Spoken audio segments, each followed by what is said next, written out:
Bientôt, la grève du pôle universitaire de Guyane entrera dans sa 3e semaine. Depuis, quelques changements ont été apportés aux revendications. La demande d'une autonomie avancée s'est transformée en une exigence d'une autonomie totale. Nous avons commencé par demander une autonomie. Et plus ça va, plus on se rend compte que l'autonomie qui nous sera donnée le sera avec parcimonie et sera toujours susceptible d'être reprise. Donc aujourd'hui, nous ne demandons plus l'autonomie, nous demandons l'indépendance. Nous demandons une université de plein exercice pour la Guyane qui soit libre de ses choix, libre de construire les formations les plus adéquates à son environnement social, culturel, économique, etc. L'article 3 des statuts de l'USG prévoit que le président du Conseil général est par droit membre du conseil d'administration de l'IESG en qualité de personnalité extérieure. Aujourd'hui, Alain Tien-Liang, actuel président du conseil général, a fait part à la présidente de l'USG de sa démission du conseil de l'IESG et par conséquent, la démission de son représentant Christian Portos. Christian Portos exerçait jusqu'à ce jour les fonctions de membre et président du conseil de l'IESG, ainsi que membre du conseil consultatif du pôle Guyane. Selon Alain Tien-Liang, sa démission a pour but de faire avancer plus rapidement les choses. Il serait nécessaire d'apporter des solutions à la crise du pôle avant le 4 novembre, date de la rentrée scolaire. Pour le président du Conseil général, sa démission est une décision politique pour montrer son soutien et de l'institution qu'il représente à la cause des grévistes. Donc aujourd'hui, c'est un geste politique pour donner un coup de pied dans la fourmilière et donc faire en sorte à ce que cette question liée à la gouvernance, à l'organisation de l'université soit réglée. Et pour ma part, il est important que les instances gouvernementales, voire de l'UEAG, comprennent ce message politique. Donc aujourd'hui, effectivement, le Conseil général, en ma personne, a démissionné des instances de l'université. C'est véritablement marqué notre opposition par rapport à une situation qui ne peut plus durer et dire que le Conseil général, plus que jamais, soutient les étudiants, l'intersyndicale, et cela se fait de façon non pas uniquement à travers des avis de soutien. Puisque la grève continue, l'objectif principal des grévistes est d'augmenter le mouvement. Samedi, un concert a eu lieu au rond-point de l'université avec la présence de plusieurs artistes tels que Ramsin. Le combat se fera par tous les Guyanais. On les mobilise, on les informe, à savoir quelle est la place de l'université dans la société, quel serait l'avenir du pays avec une université de plein exercice. Nous restons mobilisés. Alors depuis le début du mouvement, on a pu avoir l'accélération de certaines infrastructures présentes sur le campus. Pour l'instant, sur l'université de plein exercice, nous n'avons pas avancé, sachant que c'est notre objectif. Donc on attend. Mais quoi qu'il en soit, aujourd'hui on voit qu'il y a cette possibilité. On rechigne à nous le donner, mais il y a cette possibilité du gouvernement de nous donner aujourd'hui ce que nous voulons, l'université de plein exercice pour gérer effectivement tout ce que nous avons besoin en Guyane. La Guyane levée, la Guyane n'est pas pour nous marcher, la Guyane levée, la Guyane levée, la Guyane levée, la Guyane n'est pas pour nous marcher. Afin de faire face aux dépenses sociales et faire passer la pilule, le gouvernement a débloqué près de 5,5 millions d'euros à titre de subvention exceptionnelle au profit du Conseil général. Ce fonds doté de 170 millions d'euros est divisé en deux sections de 85 millions d'euros pour bénéficier à des départements en difficulté, en particulier du poids des dépenses sociales. C'est un fonds qui a été créé au niveau national, doté de 85 millions d'euros, et à partir de ce fonds, nous avons travaillé des mois entiers avec le Conseil général pour constituer un dossier pour défendre la Guyane, et nous avons obtenu en Guyane une des plus fortes sommes qui a été allouée au niveau national à un département. La 4e plus forte, puisque le département en tout bénéficiera quand même d'un peu plus de 6 millions d'euros. Depuis les lois de décentralisation, de nombreuses collectivités départementales supportent les dépenses liées aux allocations de solidarité nationale, à savoir le RSA, l'allocation personnalisée d'autonomie, ainsi que les prestations de compensation du handicap. Un manque à gagner important par la non-compensation des compétences transférées par l'État. Là, nous sommes face à une bouffée d'oxygène. C'est une réponse ponctuelle, mais pour ma part, la prise en charge de tous nos domaines sociaux nécessite qu'il y ait une revalorisation de nos dotations, puisque c'est véritablement là le problème. Donc, comme je l'ai dit, il nous appartient de continuer le combat que nous avons commencé au sein de l'Assemblée des départements de France pour faire comprendre au gouvernement et à tous ceux qui sont à la manœuvre, en tout cas aux affaires au niveau national, qu'il faut une réponse pérenne et cette réponse pérenne ne peut venir qu'à travers une dotation qui correspond réellement aux dépenses réelles auxquelles le Conseil général doit faire face. Pour la première section, la Guyane a reçu 550 504 €. Aujourd'hui, plus de 5 millions d'euros. Un bol d'air face à une problématique qui reste de taille. Cette dotation exceptionnelle vient dans un contexte financier difficile où les dotations du Conseil général sont gelées depuis 2 ans. Un accompagnement pour bien terminer l'année alors que les départements cherchent à redonner la main à l'État pour la redistribution des aides sociales. Plus de 1000 jours après leur enlèvement, Thierry Dolle, Marc Ferret, Daniel Laribe et Pierre Legrand ont retrouvé la liberté. L'annonce officielle a été faite par le chef de l'État François Hollande cet après-midi à 18h, heure de Paris. Cet heureux dénouement met fin à leur détention par les hommes d'Al-Qaïda au Maghreb et au calvaire de leurs proches, qui pendant 3 ans ont tout imaginé, tout redouté. C'est une nouvelle qui nous fait plaisir et qui touche tous les Guyanais dans leur foyer, à savoir la libération d'un jeune homme qui a été otage pendant plus de 3 ans au Nigeria. C'est à la fois une communion d'esprit, une communion de courage et de force que nous apportons à la famille de Thierry Dolle. J'ai eu sa maman il n'y a même pas 15 minutes, avec qui nous avons longuement conversé. J'ai réitéré notre souhait de l'inviter à se rendre en Guyane, de même que j'ai eu également le sénateur Antis qui se prépare à organiser une grande fête pour recevoir l'enfant du pays en Martinique. Thierry Dolle et les 3 autres Français avaient été enlevés sur un site d'extraction d'uranium au Niger le 16 septembre 2010. Ils faisaient partie d'un groupe de 7 personnes, dont 5 Français, pour la plupart des collaborateurs des groupes Areva et Sarton, une filiale de Vinci. Sitôt la nouvelle tombée, c'est d'abord une vague d'émotion qui vous monte à la gorge et qui vous étreint tout ce que vous avez de vital sur vous. Et puis après, on sort de l'émotion et puis on se demande est-ce vraiment vrai. Et ce que je vous dis là, c'est pour moi, mais c'est pour aussi tous ceux qui ont cru, tous ceux qui sont sur la tous les Martiniquais en particulier. Donc je vous dis vraiment que faut sentir ce qui se passe ici. Ensuite, les cloches de l'église se sont mises à sonner, les sirènes des clochers, etc., des mairies, je voulais dire.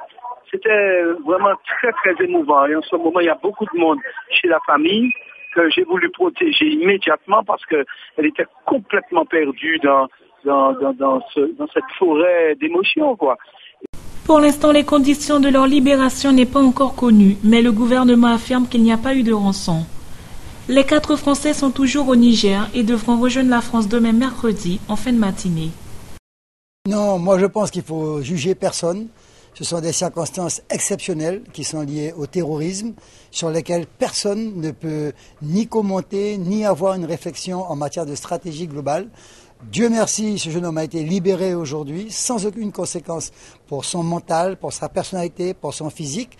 Nous, la région, on s'était porté dès le départ pour un soutien à son emprisonnement, aux conditions drastiques qu'il connaissait, parce que nous savions qu'il avait fait à l'époque une demande pour travailler en Guyane, qu'il pensait véritablement venir en Guyane, et puis il avait voulu juste faire un peu d'expérience, c'est-à-dire faire un peu d'argent de poche, en même temps répondre à sa jeune femme et se rendre en Afrique. Bon, les circonstances ont joué différemment. Pour nous, il est aussi bien martiniquais que guyanais, et ce sera pour nous la plus grande ferveur de le recevoir en Guyane, et puis d'organiser une belle fête, un beau rassemblement. C'est un enfant, on va dire, anti-Guyane, de la Caraïbe. La libération de Thierry Dolle a basculé la Martinique dans l'émotion. Ce soir, c'est le son des klaxons et des cloches qui rythmera la Martinique. Aujourd'hui, le mouvement de grève du pôle universitaire de Guyane touche à sa 3e semaine. Un mouvement qui se durcit à chaque jour.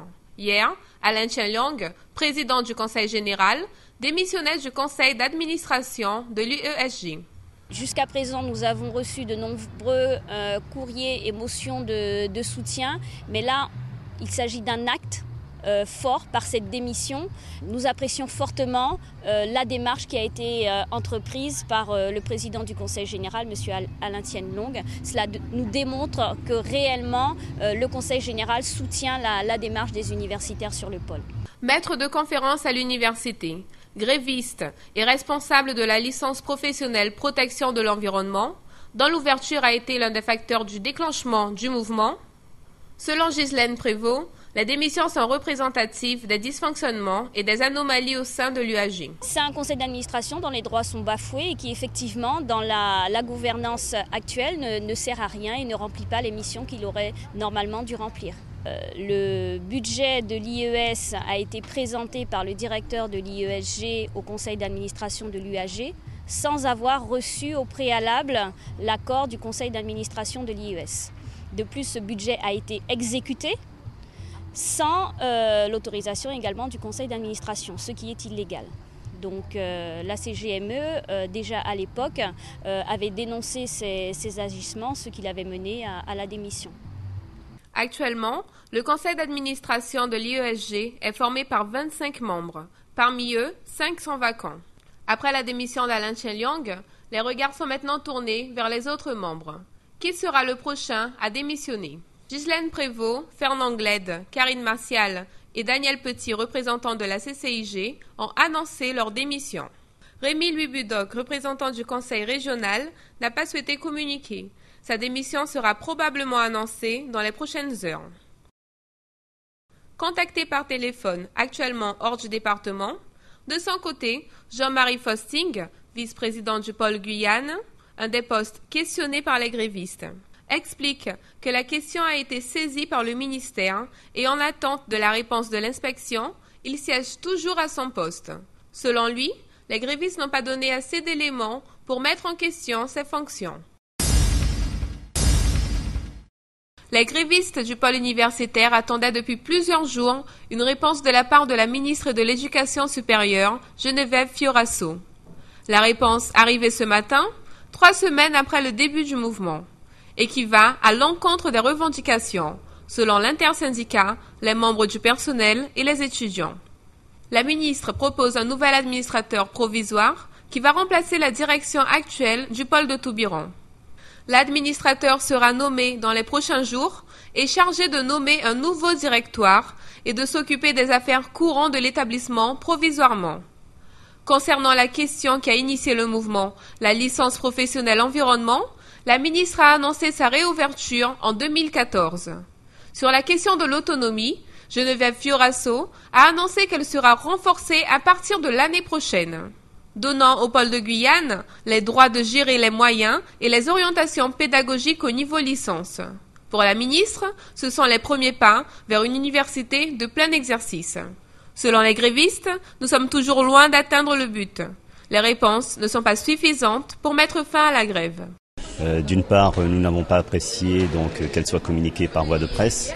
Et deuxièmement, nous avons noté de nombreuses incohérences dans ce qu'elle proposait, notamment l'ouverture en 2014 de la licence professionnelle protection de l'environnement alors qu'elle était demandée pour une ouverture en 2013. Concernant notre revendication principale, la création d'une université de plein exercice, aucune réponse n'a été apportée, dans la mesure où elle reporte au calendrier grec la décision de création de cette université, alors que nous demandions une prise de position actée, ferme sur un calendrier. Donc pour nous, l'autonomie avancée dont elle parle au niveau des licences est très très très insuffisant et ne correspond pas à ce que nous voulons. Concernant les autres points de la plateforme de revendication, Geneviève Fioraso indique que la construction de logements a été lancée, ainsi que l'amélioration du réseau de transport, que la restauration sera disponible dès les premiers jours de cours, que la sécurité sera renforcée et que la bibliothèque a été sécurisée et ouverte. Pour les nouveaux postes revendiqués, la ministre annonce la création de 5 postes. En début d'après-midi, après avoir analysé durant une assemblée générale les réponses apportées par la ministre, les grévistes ont voté un appel de grève générale, qui a été accepté à unanimité. L'Assemblée générale a voté un appel à la grève générale pour le jeudi 7 novembre, afin de faire comprendre à la ministre et au gouvernement que l'avenir de la jeunesse de ce pays n'est pas une petite affaire, ce n'est pas quelque chose que l'on doit prendre à la légère, que la nécessité de la création d'une université de plein exercice est grande et que des réponses doivent être apportées autant que se faire le plus tôt possible. Le moins que l'on puisse dire est que si le but de la ministre était de mettre fin au mouvement, il n'a pas été atteint. Les appels téléphoniques se succèdent. Marie-Jo, la mère de Thierry Doll, n'a plus peur de décrocher. Son fils a été libéré après 3 ans de captivité. Une émotion indescriptible. Elle a encore du mal à y croire. Ma belle-fille m'a appelé. Je ne voulais pas y croire non plus. J'ai dit, elle m'a dit oui. J'ai dit, mais non, je n'ai rien entendu. Tant qu'on ne m'avait pas appelé au ministère, j'ai dit non. Et puis le premier ministre m'a appelé, alors là, j'ai dit vraiment, c'est vrai. L'attente fut longue au fil des années, les nuits très courtes. Grâce à une foi de tous les instants, les parents de Thierry Doll n'ont pas baissé les bras. La libération de leur fils est une véritable délivrance. Quand on attend, ne voit rien venir depuis 3 ans, et on avait bien mérité quand même aujourd'hui que le Seigneur a fait sa gloire. Les proches ont tenu à manifester leur soutien. Claude, le parrain de l'ancien otage, était présent dans les moments difficiles. Il veut aussi être là pour célébrer la bonne nouvelle. Depuis le premier jour qu'on a pris un otage, j'étais toujours ici avec eux. Tous les jours, avec la famille Doll. Tous les jours. C'est la joie, c'est la contentement. Je pense que pour toute la Martinique entière. Les conditions de la libération ne sont pas encore connues. L'état de santé des anciens otages semble rassurant. Les parents ne souhaitent qu'une chose maintenant, voir leur fils. On part avec la famille parce que, premièrement, elle ne tient plus. Il faut qu'elle aille au plus près de son fils. Et quand on sait que M. Fabius, ministre des Affaires extérieures, est parti, et en ce moment déjà en Afrique, qu'il revient avec les otages, donc nous allons tout faire pour être là à Paris à leur arrivée. Les parents de Thierry Doll s'envolent dès ce soir à destination de Paris. Si le 16 septembre 2010 restera longtemps dans leur mémoire, nul doute que la date d'aujourd'hui effacera ces 3 années d'attente. L'euphorie est encore légère dans les rues du bourg, mais nombreux sont ceux qui souhaitent témoigner leur sympathie. Ça m'a fait beaucoup de plaisir, ça m'a fait chaud au cœur. Je suis contente que Thierry Doll est libéré, on a trop prié pour lui. Le fait qu'il était emprisonné pendant 3 ans, c'était dur pour les Martiniquais. Je j'espère que les parents sont contents là, plus que moi. Grande joie, une grande victoire pour nous, toutes les franciscaines et puis toute la Martinique. Il y a un collègue qui est venu me dire, on a libéré Doll. Je lui ai répondu de ne pas rigoler avec ça. Je n'ai pas attendu tout à fait, mais je supposé qu'il en ait pas fini en seul coup pour ne pas tirer bon. Tout un symbole, les portraits de soutien déployés au François ne seront enlevés que par le principal intéressé, quand l'enfant de la commune sera revenu parmi les siens. D'ailleurs, beaucoup de gens déjà viennent vers nous. Vous savez que comme prêtre ou comme évêque, nous recevons énormément de confidences. Énormément de confidences. Chaque fois que nous rassemblons soit des jeunes, soit des adultes, soit des hommes, soit des femmes, nous recevons des confidences tout à fait extraordinaires et poignantes de personnes qui ont été blessées il y a 10, 15, 20 ou 30 ans et qui portent ça comme un boulet. Harcèlement sexuel, attouchement, l'inceste, le viol. Des événements qui contribuent à créer un environnement hostile et intimidant, des traumatismes pour ces victimes de l'ombre. Il y a quand même en Guyane des spécificités par rapport aux abus sexuels sur mineurs. Au-delà des situations classiques auxquelles on pense immédiatement, c'est-à-dire un enfant qui subit des attouchements, quelquefois qui est même violé, il y a d'autres formes d'abus sexuels qui sont importants et qui sont peut-être plus spécifiques, notamment à l'ouest guyanais. Il y a, il faut le savoir, des toutes jeunes adolescentes ou adolescents qui sont pris très tôt dans des pratiques qui sont déjà des pratiques prostitutionnelles. C'est aussi une forme d'abus sexuel. On a de plus en plus aussi d'abus sexuels de mineurs sur d'autres mineurs. C'est nouveau. Les nouvelles technologies aussi ont créé une nouvelle catégorie d'abus, le portable, Internet, etc. Donc il y a des spécificités aujourd'hui.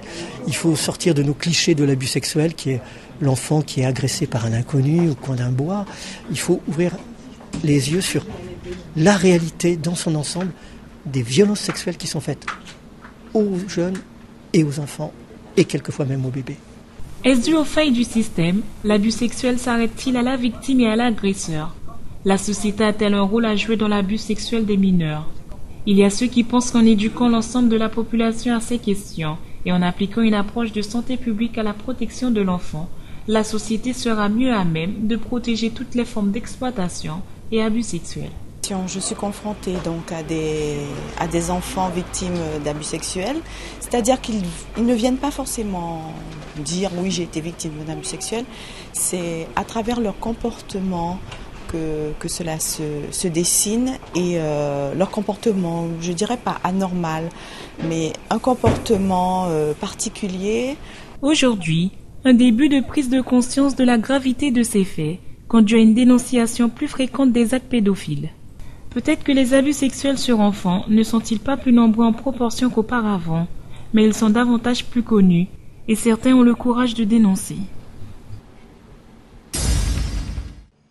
Sur les traces des bagnards, hier pour la journée du patrimoine, quel meilleur endroit que les îles du Salut pour s'intéresser à notre histoire. Ici, chaque pierre est précieuse, elle témoigne tour à tour de souffrances humaines ou de civilisations amérindiennes.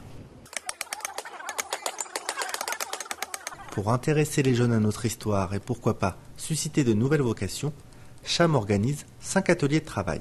Depuis à peu près 2 ans, nous réalisons les travaux en fait, de restauration du patrimoine bâti sur les îles du Salut en partenariat avec le CNES, la Fondation du patrimoine et bien sûr la DAC de Guyane. Apprendre à tailler la pierre, à enduire, manipuler la chaux ou encore scénariser, la journée s'est avérée très enrichissante pour ces jeunes qui viennent des 4 coins des Antilles. On a commencé par l'atelier de taille de pierre et de pose de pierre avec un groupe mix, parce qu'en fait nous sommes plusieurs pays différents. Il y a Saint-Barth, Saint-Martin, Guadeloupe, Martinique. Le mortier et je mets des chaux de sable. On est en train de mélanger de la chaux avec du sable pour construire le mur. Donc moi j'aime bien faire, c'est sympa. Oui, il faut un peu de dextérité, mais après c'est des techniques qui s'acquièrent assez rapidement quand même, quoi. Après on prend du plaisir assez rapidement. Ici c'est l'atelier de scénographie. On amène les visiteurs, les jeunes, à questionner l'espace, soit à travers un élément de cet espace, une pierre, une serrurerie, une vue particulière, et donc d'interroger cette vue et de la mettre en valeur. Ou, si la créativité vient pas comme ça, c'est de positionner un des objets là-bas, des objets plutôt décontextualisés, des dés, des boules, des choses comme ça. Il n'était pas question de venir travailler sans avoir pris la peine de visiter. Les îles du Salut recèlent le trésor, et c'est près de la piscine des Bagnards, à l'abri des requins et du courant, que l'on finit la journée à raconter l'histoire de l'incarcération de Dreyfus face à l'île du Diable et à sa tristement célèbre cellule.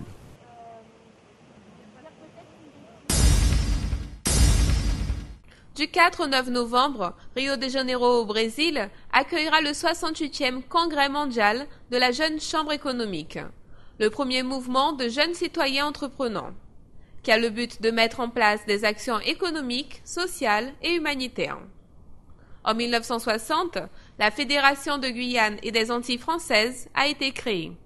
Et l'initiative, c'est de pouvoir regrouper sur nos 3 territoires des problématiques communes. Donc l'idée, aujourd'hui, elle regroupe la Jeune Chambre économique de la Basse-Terre, la Jeune Chambre économique de Pointe-à-Pitre, la Jeune Chambre économique de Martinique et la Jeune Chambre économique de Cayenne. Donc ensemble, nous travaillons donc cette année sur l'année 2013 sur le projet qui s'appelle Trait d'Union, dont j'ai été élu président cette année. Lundi, une vingtaine de membres de la Jeune Chambre économique des départements d'outre-mer prendront l'avion vers le Brésil. Une dizaine de jeunes de la JCI Cayenne y seront aussi. Le congrès réunira plus d'une centaine de jeunes chambres du monde entier qui pourront échanger à travers des conférences et des assemblées générales. Donc il faut savoir que nous aurons l'opportunité de tenir un stand durant le salon de JCI sur lequel nous pourrons mettre à l'honneur divers partenaires qui nous ont accompagnés dans la mise en œuvre de ce projet, notamment le projet Guyane Base Avancée. Ce sera l'occasion d'élire les dirigeants du mouvement de JCI pour l'année prochaine et c'est aussi l'occasion de trouver ensemble des opportunités pour créer des changements positifs puisque, rappelons-le, c'est le cœur de la mission du mouvement de JCI. Des sénateurs élus à vie dans la Jeune Chambre économique ont pour mission d'accompagner les jeunes durant les déplacements. Pour le sénateur Armand Hider, ce déplacement est une opportunité d'échange avec nos voisins du Brésil. Probablement le pont de l'Oyapock sera inauguré en fin d'année ou le début de l'année prochaine. Et que c'est un ouvrage qui est le dernier à relier la panaméricaine. C'est-à-dire que ce pont va aider un développement économique. va provoquer le développement de la culture. Et probablement le social, tout ce qui va passer par ce pont va servir à l'ensemble du territoire brésilien et à l'ensemble du territoire guyanais, probablement jusqu'aux Antilles. Selon ses membres, les critères incontournables pour devenir membre de la JCI sont être majeur et avoir moins de 40 ans, partager les valeurs humanistes de la jeune chambre et se considérer comme un acteur et non comme un spectateur de la vie sociale. Comme son nom indique, la Toussaint est la fête de tous les saints, connus ou inconnus. Chaque 1er novembre, l'Église catholique honore ainsi la foule innombrable de ceux et celles qui ont été vivants et lumineux témoins du Christ. Et donc la fête de la Toussaint, c'est la fête où nous célébrons tous celles et ceux qui nous ont précédés, les croyants et les croyantes, et aussi probablement beaucoup d'autres qui, à travers une vie de justice et de probité et de bonté, se retrouvent auprès de Dieu après la mort et que nous célébrons comme des saints, comme notre famille qui est déjà parvenue au terme qui est le ciel, qui est d'être entouré dans le royaume de Dieu. Alors la Toussaint célèbre tous ceux dont on ne connaît pas les noms mais qui sont autour de Dieu. Une fête pour les catholiques qui rappelle que tous les hommes sont appelés à la sainteté, par des chemins différents, des fois surprenants ou inattendus, mais tous accessibles. Le lendemain de la Toussaint, nous célébrons la fête des morts, des défunts, parce que tous ceux qui meurent n'entrent pas automatiquement en communion avec Dieu. À cause de nos péchés, nous avons besoin d'une purification. Nous appelons ça le purgatoire, ça n'est pas un lieu, mais c'est une étape où nous sommes, si j'ose dire, délivrés, purifiés de toutes les scories qui nous empêchent d'être comme de l'or pur, si j'ose dire, devant la face de Dieu. Et donc, le lendemain de la Toussaint, nous prions pour tous ces morts qui nous ont précédés et qui ont besoin d'une purification pour entrer dans la pleine communion avec Dieu. Ce soir, les cimetières sont visités. Les catholiques consacreront un moment à tous ceux qu'ils ont connus. Un moment de tristesse. Pour vous, ce n'est pas une fête? Non, pour moi, si c'est une fête. Mais c'est une fête pour parler avec les personnes qui sont mortes, qui sont décédées. Un jour particulier pour penser aux morts, mais ça ne n'inspire pas tristesse ni joie. C'est un jour particulier, on se recueille, on se concentre un petit peu sur les disparus.